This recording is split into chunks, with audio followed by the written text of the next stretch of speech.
Hey! Aujourd'hui je vous retrouve pour une FAQ suite à ma dernière vidéo sur mon BTS que je vous mets là si vous ne l'avez toujours pas vu et que ça vous intéresse. Et suite à cette vidéo du coup j'ai eu plein de commentaires, de DM Instagram où vous me posiez des questions un petit peu plus spécifiques. Du coup je me suis dit que j'allais y répondre en vidéo, ça serait beaucoup plus simple, donc let's go!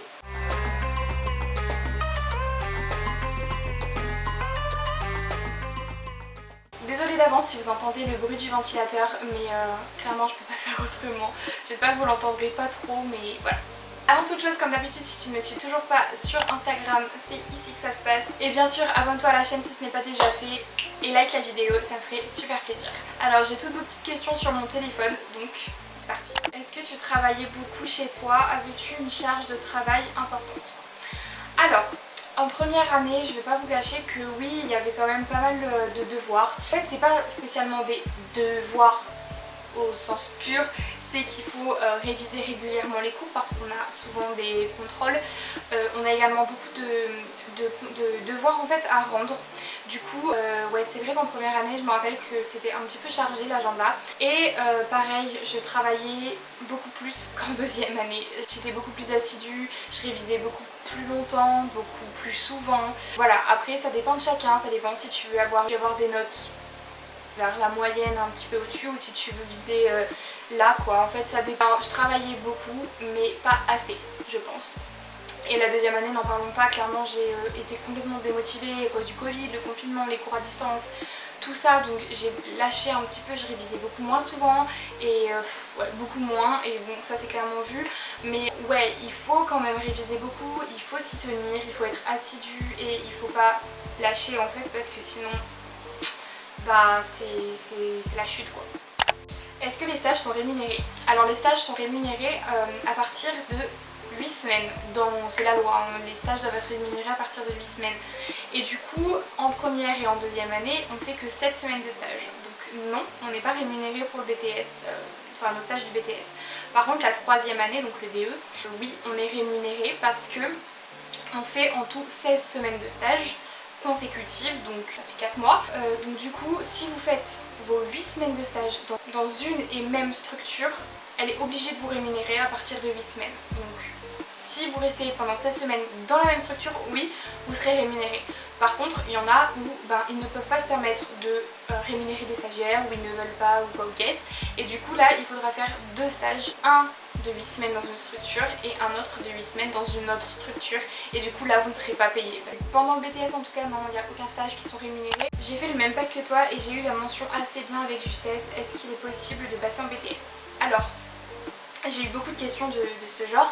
Je vais pas te dire non, abandonne, c'est mort, tente même pas. Non, pas du tout. Moi je sais que les critères pour rentrer dans mon BTS, c'était vraiment écrit noir sur blanc, avoir la mention bien ou très bien au bac pro que j'ai fait.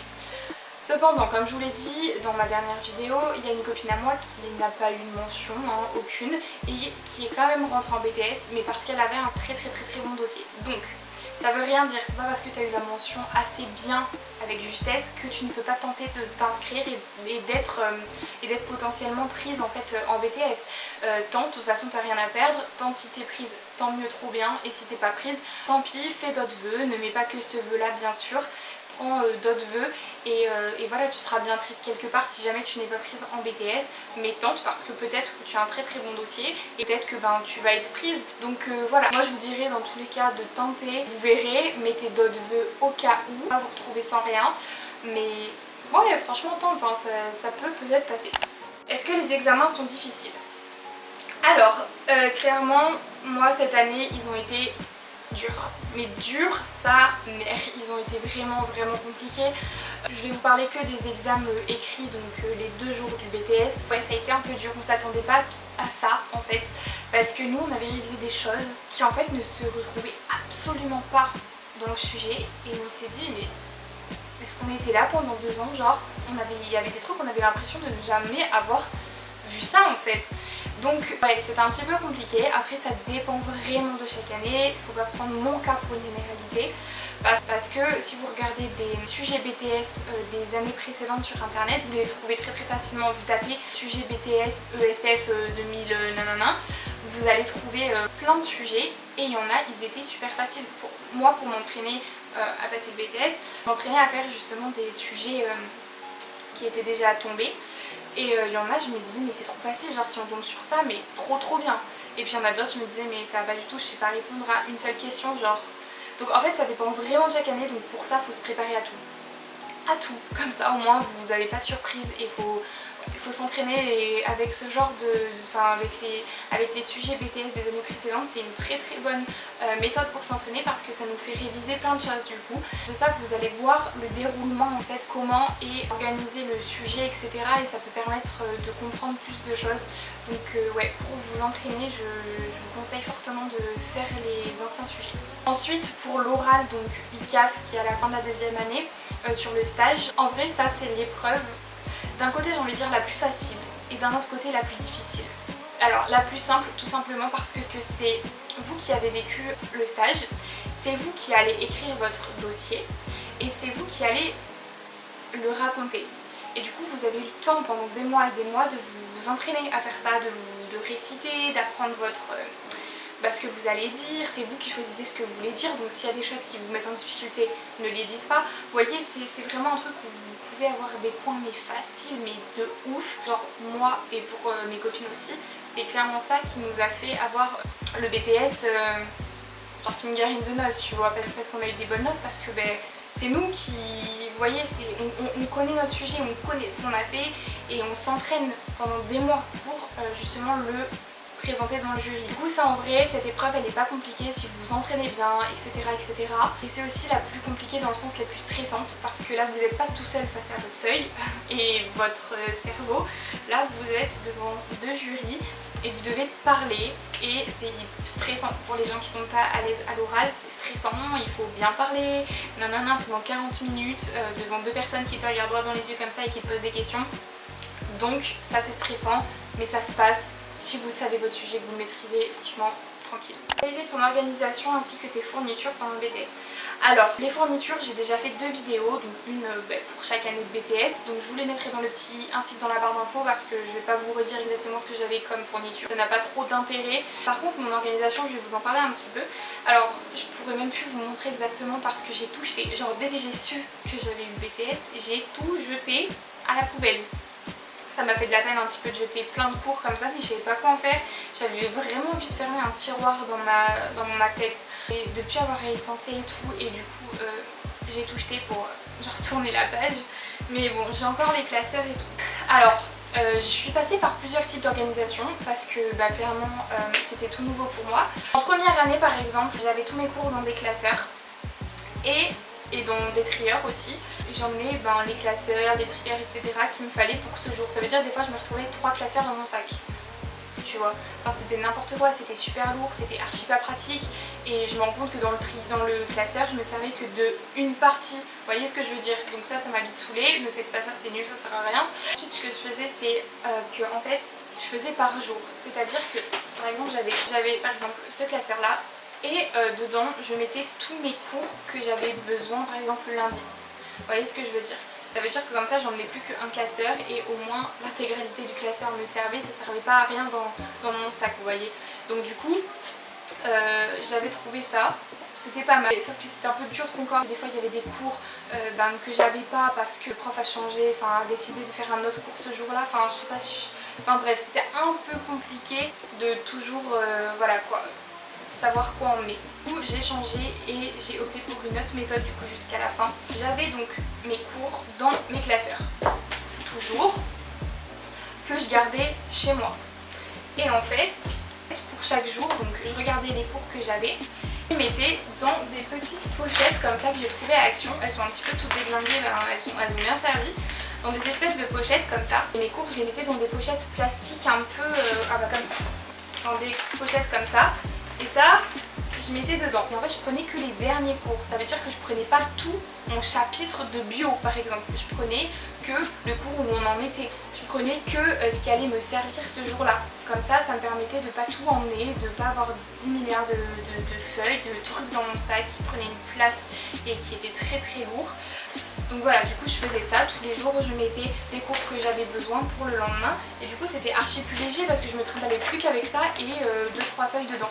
J'avais un trieur comme ça, donc qui s'ouvre comme ceci, où dedans je mettais les cours en fait qui n'allaient pas dans un classeur parce qu'il n'y avait pas assez de feuilles, il n'y avait pas assez de matière à les mettre dans un classeur. C'était des cours, vous savez, où c'était juste des petites feuilles comme ci comme ça, des feuilles que j'écrivais vite fait, enfin voilà, c'était pas des vrais cours polycopiés et tout. Du coup j'y mettais dans ça et hop, voilà, j'emmenais genre ça et ça dans mon sac et c'était très très bien. Et après bien sûr j'avais aussi mon ordinateur que j'emmenais pour la matière connaissance des publics et politique sociale, et c'était vraiment que du traitement de texte. Du coup j'emmenais mon ordinateur, comme ça aucun cours puisque on avait les cours par numérique. Et voilà, ça c'était beaucoup plus simple et c'est l'organisation la plus simple que j'ai trouvée en tout cas. Y a-t-il de la concurrence dans ce BTS ou du moins pour entrer en troisième année? Alors ça je te dirais que c'est hyper subjectif en fait, ça dépend vraiment de ta classe. Moi pour ma part il n'y avait aucune concurrence, on s'entendait tous à peu près bien, on n'était que des filles en plus, donc étonnamment on s'est toutes bien entendues. Bon il y avait des petites embrouilles par-ci par-là mais entre copines genre, mais non il n'y avait pas de concurrence genre voilà, bah ceux qui sont pris en troisième année tant mieux genre. Tant mieux vraiment, bon, même s'il y en a où j'ai pas compris pourquoi moi j'ai été refusée et d'autres qui ont été prises, mais je m'en fiche, genre j'ai pas de haine, j'étais pas là en mode non, tant mieux tu vois, moi c'est un mal pour un bien au final donc je m'en fiche. Franchement non, il n'y avait pas de concurrence et j'ai envie de dire heureusement, enfin on est en études supérieures, on n'est plus au collège, on a à peu près 19, 20, 21 ans, heureusement qu'il n'y a pas ce genre de gaminerie parce que ça serait vraiment chiant. Donc non, franchement moi pour ma part il n'y en avait pas. Après ça peut dépendre de ta classe et des personnes qu'il y a, mais j'espère vraiment pas pour toi que tu vas tomber dans une classe comme ça parce que ça sera un petit peu relou. Que les profs sont des travailleurs sociaux? Alors clairement non, enfin si, il y en a deux. En fait il n'y en avait que deux, surtout nos profs, il n'y en avait que deux. Et en plus c'était pas nos profs, c'était des remplaçantes ou des cours qu'on avait de temps en temps, des profs qu'on voyait de temps en temps, mais c'était pas des profs qu'on voyait régulièrement. Et voilà, il n'y en avait que deux. C'est justement le truc qu'on trouve hyper dommage dans ce BTS, c'est qu'il y a des profs qui nous apprennent à être professionnels, à avoir une posture professionnelle, à être de telle ou telle manière, alors que ils n'ont jamais été sur le terrain et ils parlent sans connaissance de cause. En fait j'ai l'impression qu'ils nous apprennent pas à savoir réagir à certaines difficultés, à certaines situations lorsqu'on va en stage, parce que eux ils font clairement partie de l'éducation nationale, ils n'ont pas travaillé dans ce domaine là et du coup ils sont un peu dans leur bulle en fait. C'est vraiment ce qu'on a remarqué et c'est super dommage et c'est même en fait vraiment c'est désespérant parce que ils comprennent pas. Donc pour ma part non, il n'y avait que deux profs et ces profs là en fait on voyait la différence parce qu'elles nous racontaient leurs anecdotes, elles nous racontaient ce qui se passait au travail. Il y en a une notamment qui était assistante sociale et en même temps qui faisait des cours pour nous et c'était trop bien parce qu'elle nous racontait hier il m'est arrivé telle situation et j'ai réagi comme ça et nanana, et en fait elle nous racontait ça et c'était trop bien, donc ça nous donnait envie justement de voir en fait, d'être sur le terrain, voilà, alors que les autres clairement ils nous baratinent. Voilà. Est-ce qu'il y a des mathématiques comme au lycée? Alors non, comme j'ai dit dans ma dernière vidéo, c'est pas des mathématiques au sens pur. On a de la physique-chimie en première année et ensuite en deuxième année on a, enfin ça dépend ce que tu appelles maths, mais on a de la comptabilité entre guillemets, apprendre à faire des factures, apprendre à faire un budget, à calculer un budget.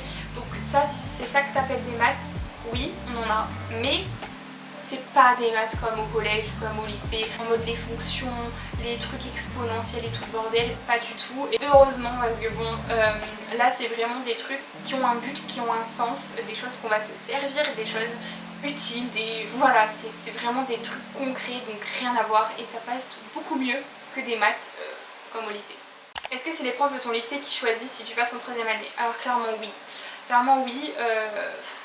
En fait cette question on se l'est beaucoup posée et on n'a pas vraiment eu de réponse, mais au final oui, c'est eux qui choisissent clairement si on passe ou pas et c'est sûrement pour ça que je ne suis pas passée parce que ma prof principale, je m'entendais pas vraiment avec elle, on s'entendait pas, nos caractères ne collaient pas du tout et du coup je pense que c'est clairement elle qui a dit tu ne vas pas passer en troisième année. Il y a également des professionnels il me semble qui choisissent, mais les profs sont quand même là pour orienté. Donc voilà, essayez de bien vous entendre avec tous vos profs pour espérer passer en 3e année, parce que s'il y en a un qui vous a dans le collimateur, c'est fini. Genre j'ai une copine, elle avait demandé le DE à Lyon, ou à Lyon, et c'était un peu embrouillé avec une prof à la fin de l'année. La prof, elle lui a clairement dit non, tu ne vas pas aller en DE à Lyon, non. Non, non. Elle a coché le truc non sur le papier toute fin d'année pour les vœux et tout. Elle a mis non.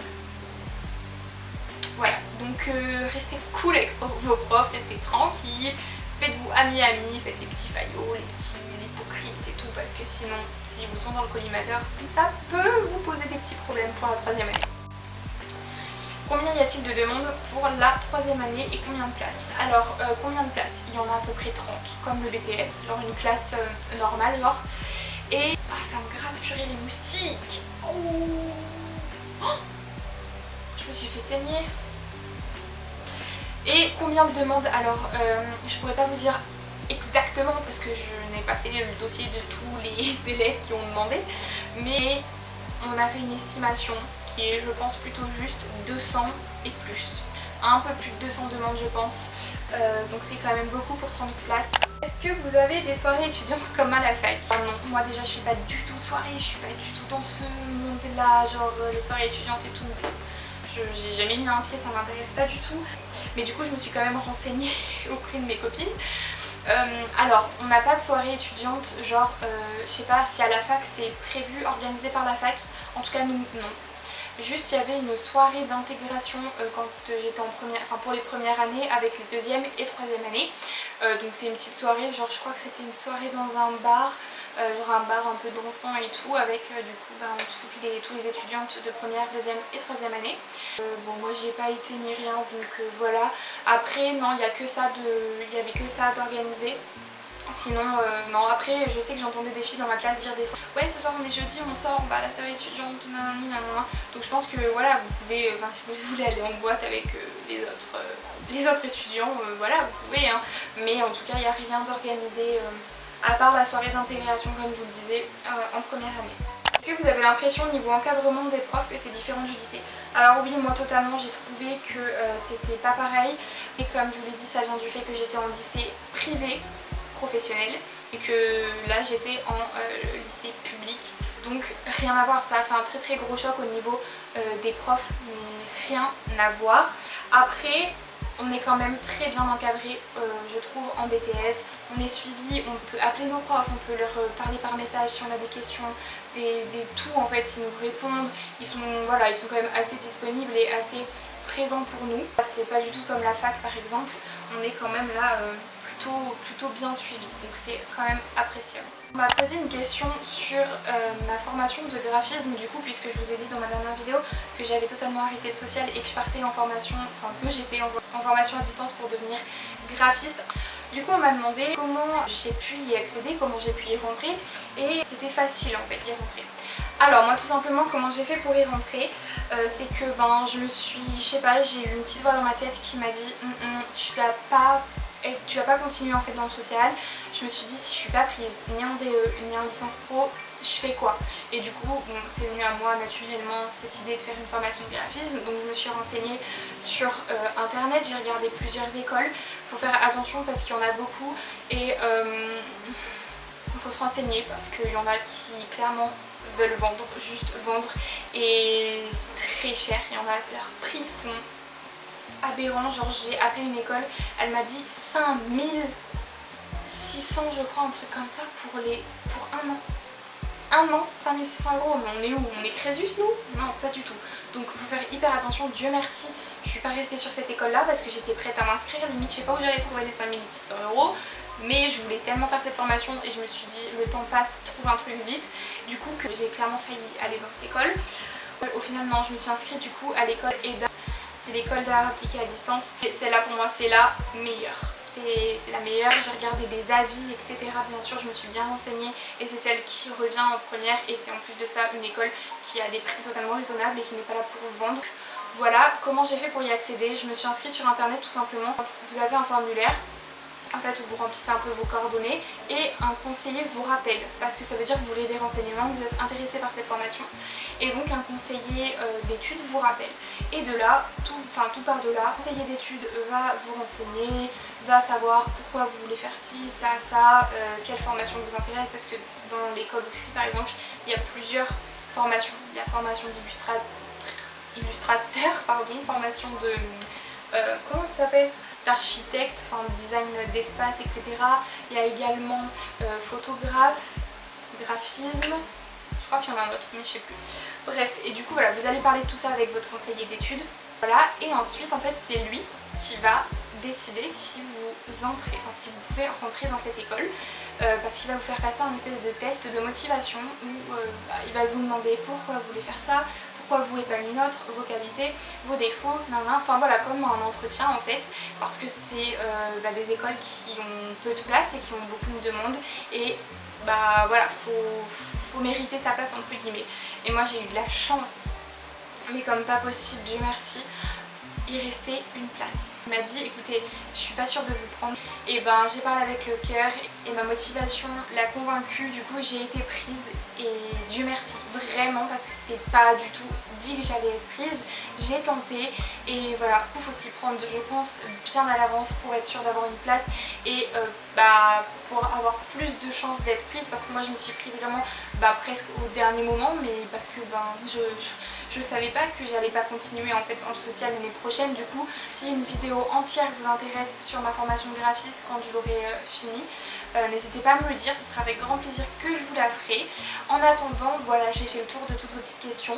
J'espère avoir répondu à tout et vous avoir plus éclairé du coup. Je vous fais de gros bisous, profitez bien de vos dernières semaines de vacances et je vous dis à très vite pour une prochaine vidéo.